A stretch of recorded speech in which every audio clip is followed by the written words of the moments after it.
What's up, survivalists? Malcolm here, Survival Know-How, and today I want to talk to you guys about why I'm a prepper. Stay tuned.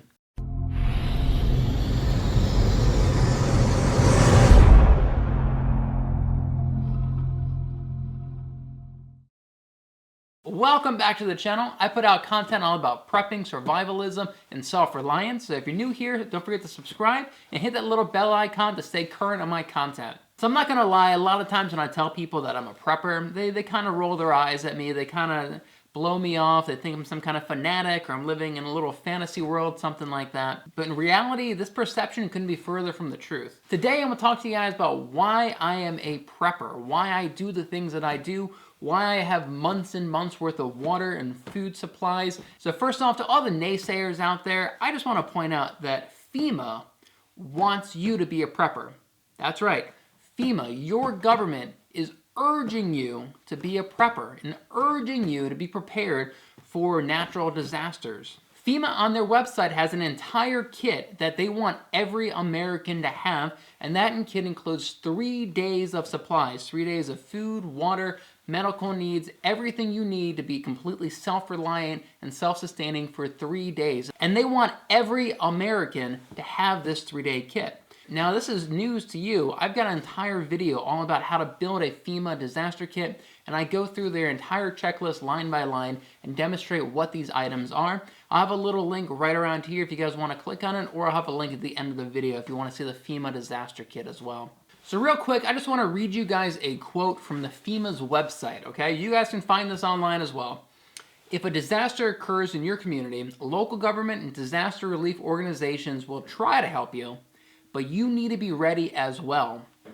Local responders may not be able to reach you immediately, or they may need to focus their efforts elsewhere. You should also be ready to be self-sufficient for at least 3 days.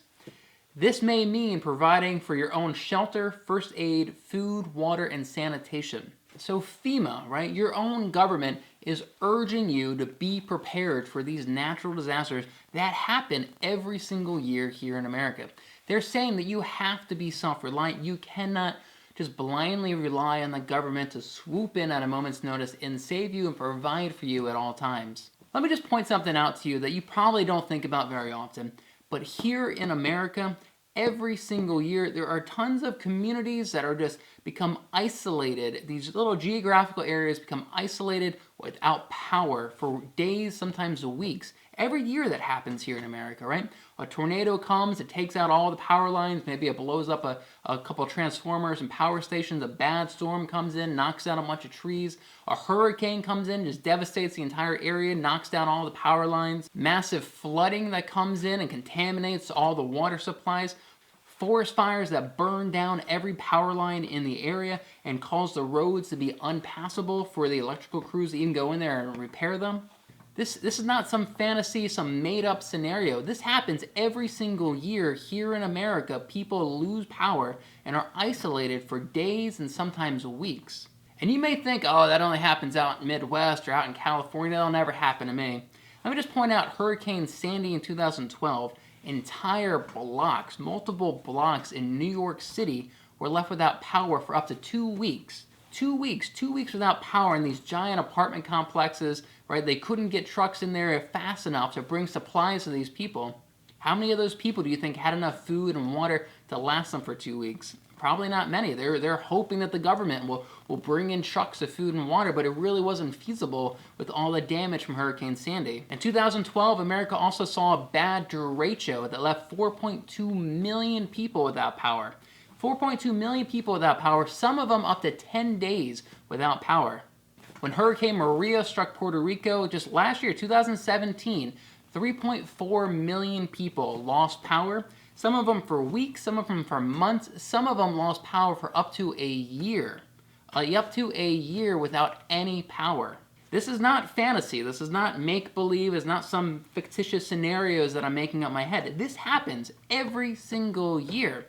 This year, 2019, there are going to be natural disasters. There are going to be pockets here in America that lose power, that all their water gets contaminated.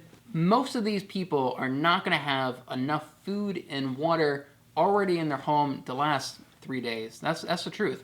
They're just blindly hoping that the government will step in when this stuff happens and provide for them. This is why I prep. This is why I am prepared, why I preach this stuff to you guys. And I gotta be honest, it's not even so much about preparing for myself, it's about preparing for my family. That's when I really started taking prepping seriously, is when I got married and I had a child. I have to protect them, I have to provide for them. And if we get a bad blizzard and it isolates us in our house for 10 days, I'm gonna be ready. If we get a bad hurricane that knocks out all the power lines in the area and contaminates all our water sources, I'm gonna be ready. If we get a bad earthquake and all the power lines fall down and we don't have electricity for weeks, me and my family are gonna be just fine. So that is why I prep. That is why I urge you to prep. This is why your government is urging you to prep. So guys, it's time for the question of the day. I wanna know specifically what natural disaster, what scenario are you prepping for? What most concerns you? I know personally here on the East Coast in Maryland, we get a lot of hurricanes. That's kind of the biggest thing. Every single year, I'm ready for these hurricanes. I'm prepared. I stockpile right before hurricane season, and I'm ready for them. That's my biggest concern. But I want to hear from you guys. What is your biggest concern, most specific thing that you are preparing for? Leave your answer down in the comment section below this video. And once again, if you guys have not seen my video about building a FEMA disaster kit, I'll have a link to it right over here. And if you guys are new to my channel, hit that red subscribe button. I put out content all about prepping, survival, and self-reliance. I'll see you in the next video.